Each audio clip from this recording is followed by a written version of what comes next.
Je vous retrouve donc pour cette nouvelle édition de Direct. Merci d'être en notre compagnie jusqu'à 20h, heure du Caire, soit 18h, temps universel. Nous sommes ensemble plutôt pour parler de l'actualité en Égypte et partout dans le monde. Des deux volets donc, vous sont offerts. Le premier volet, c'est bien sûr le volet de commentaires sur l'actualité. Le deuxième volet, c'est le débat avec nos invités. Nous allons parler d'un débat plutôt qui a trait à la scène internationale, aux événements internationaux.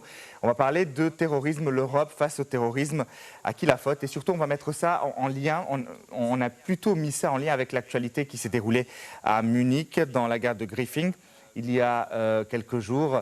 Et donc, on va voir ensemble à qui la faute donc, de ce terrorisme. Mes invités vont nous rejoindre dans quelques instants. Mais je commence avec ce commentaire. En Turquie, un nouvel attentat à la voiture piégée a visé mardi un quart de la police Diyarbakir, à la grande ville du sud-est, peuplée majoritairement de Kurdes. Le bilan est d'au moins 3 morts et d'une quarantaine de blessés. Aya Shell donne les détails. L'attaque qui a eu lieu dans le centre-ville a aussitôt été attribuée au Parti des travailleurs du Kurdistan, le PKK, par l'agence de presse pro-gouvernementale. Elle rappelle celle qui a tué 7 policiers dans cette même ville le 31 mars dernier, à la veille d'une visite du Premier ministre turc. Le sud-est de la Turquie est le théâtre d'affrontements depuis plusieurs mois entre les forces de sécurité turques et les rebelles du PKK. Ces violences ont déjà fait de nombreuses victimes civiles et provoqué l'exode de milliers d'autres. Diyarbakir, principale ville du sud-est de la Turquie, cette région à majorité kurde vit au rythme des combats quotidiens entre forces de sécurité turques et rebelles depuis la reprise des hostilités l'été dernier, qui a sonné le glas des pourparlers de paix entre Ankara et le PKK pour mettre un terme à une rébellion qui a fait 40 000 morts depuis 1984. Les opérations lancées par l'armée pour neutraliser les militants du PKK qui ont dressé des barricades dans plusieurs villes du sud-est et proclamé un soulèvement urbain ont tué des dizaines de civils et provoqué l'exode de dizaines de milliers d'autres. Des centaines de rebelles ont été tués dans les heurts par les forces de sécurité qui ont essuyé aussi de nombreuses pertes dans leurs rangs.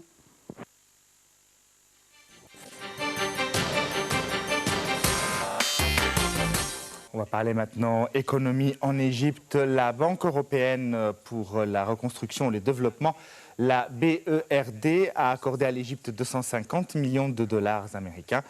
Elle a signé avec le ministère de la Coopération internationale des contrats portant sur des investissements dans le secteur des transports et de l'eau. Les détails dans ce commentaire.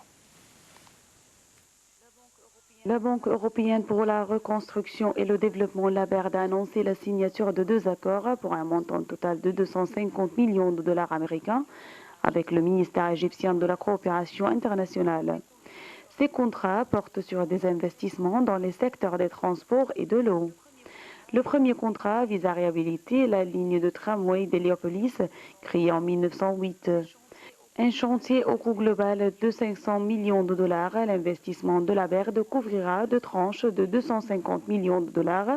Les premiers 125 millions sous forme de prêts souverains permettront de financer les nouvelles infrastructures développées par l'Autorité nationale des tunnels. Les seconds seront attribués potentiellement à une entreprise privée pour la fourniture de matériel roulant ainsi que les opérations de maintenance de la flotte. Le deuxième concerne l'engagement formel de la BERD à participer au développement du système égyptien d'irrigation en eau, sans qu'aucun montant ne soit pour l'instant précisé. La banque entend appuyer le programme du ministère égyptien des ressources en eau et de l'irrigation destiné à moderniser le système d'irrigation pour augmenter son efficacité et la qualité des services. Ce projet aidera notamment le secteur de l'agrobusiness qui consomme plus de 86% des ressources totales en eau du pays.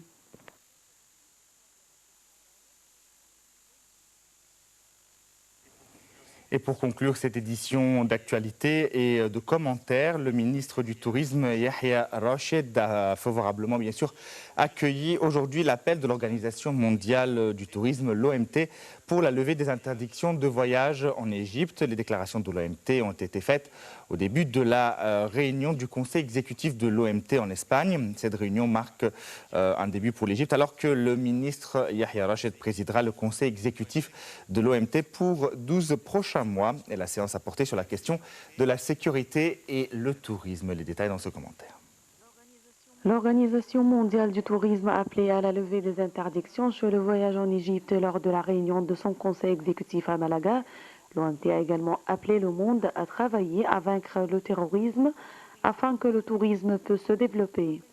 L'organisation a également dit que le mouvement mondial du tourisme est une pierre angulaire pour le développement économique et humanitaire international. En réaction, le ministre du Tourisme, Yahya Rachid, a chaleureusement accueilli les propos de l'OMT.